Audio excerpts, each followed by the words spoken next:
everyone, I am BlueBlaze, and Halo 5 Guardians is the second mainline Halo game developed through 343 Industries. Through what I understand, this can probably be classed as the most controversial game in the franchise. Whilst I feel this reaction can probably be attributed to many things, today I'm going to run through the things that I feel are wrong in Halo 5. I think I'll begin with a common example present in some of my other feel wrong with videos. The art style from Halo 4 returns, however updated for almost everything. The primary criticism I think I had with Halo 4's art style is how visually noisy every design is. I feel that Halo 5 keeps this visual noisiness.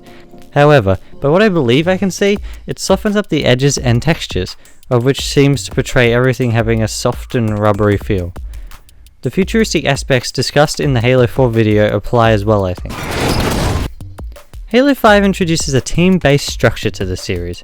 Every level involves someone and 3 others or AI running around together. When playing with another or multiple real-life people, the experience I feel works how I believe the developers intended it. However, when playing with AI, the other characters seem to run into a myriad of issues when traversing terrain, attacking enemies, or coming to the aid of a fallen comrade. To me, at the very least, it feels somewhat clunky and unresponsive when playing the game solo. An easy fix to the AI topic may be to play with other real-life people. However, Halo 5 seems to make it quite difficult with its lack of split-screen multiplayer. Multiple Xbox Ones, series consoles, or streaming services are required to play with others. I feel this may be quite frustrating for families or friends in the same room who would like to play together. I feel it is quite well agreed on by the community about Halo 5's story for its campaign being quite disliked. I believe some of the reasons for this may be down to Halo 5's team-based level design introduces a plethora of characters either brand new or from pre-existing lore to the games. 8 main characters and many side characters are written into the story. I think the characters have very little to do or say throughout the campaign, personally leading them to become somewhat stagnant and lifeless to myself.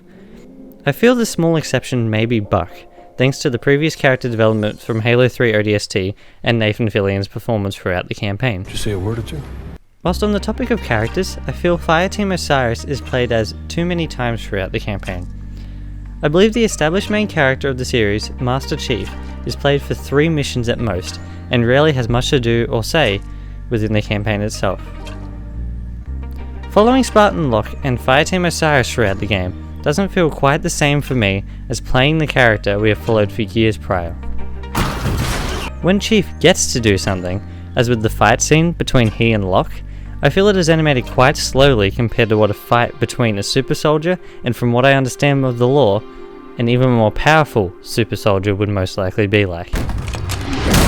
The story of Halo 5 introduces the Warden Eternal as the secondary antagonist, and I believe the primary boss fight of the game.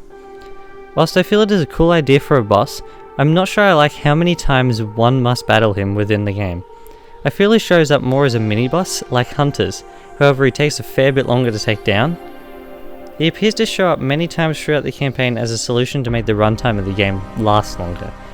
However, I feel this somewhat diminishes his role as a large boss and threat in my opinion. Finally, for story. I feel removing the main villains set up through Spartan Ops in the first mission was a strange decision. Whilst I believe I am glad it sets up the Arbiter's small arc in the game, I feel it may have been interesting to help the Arbiter take down Jewel and Dharma on Sanion during the end of the Storm Covenant. I feel the weapons of Halo 5 are quite strange in comparison to the other Halo games. It seems the idea behind Halo 5's weapons are, get rid of everything as quickly as possible. Personally, I feel I prefer the sandbox switch and swap gameplay of the previous titles over only needing a singular weapon for most of the situations in this game. I feel an exciting prospect of a sequel is the introduction of new items, characters, and enemies. Halo 5 continues with using Prometheans from Halo 4, however it only seems to introduce one new enemy type of the Promethean soldier into the mix. Whilst I'm pretty sure there are different variants, I feel it may have been interesting to introduce some more types to the game as well. Halo 5 appears to continue using many of the weapons introduced in Halo 4, like the saw and the railgun. However, it seems to be missing, by what my understanding is, the most fan favourite one from Halo 4. I feel the sticky detonator was a quite unique weapon introduced in the prior entry, and its absence for Halo 5 confuses me. Whilst what I understand to be a portable mine launcher and trigger, the sticky detonator I feel was a fun way to add either some silliness or strategy to Halo 4's multiplayer offering. To end off with, I think I will talk about what I understand to be one of the most controversial to dislike features in Halo's community. The Rec Pack system's randomized loot box element feels like a strange addition to add to Halo for me. I am personally not a fan of loot boxes or any form of real world transactions in games, unless it's like a DLC add-on or voice pack.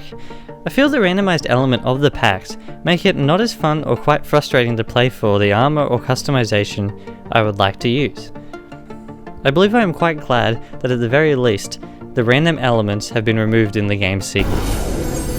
That was my list of things I feel are wrong in Halo 5 Guardians. I feel there are plenty more I missed, and I believe I would love to see some others in the comments. However, I think that is all from me. I hope you enjoyed the video, and I'll see everyone next time. Cheers everyone!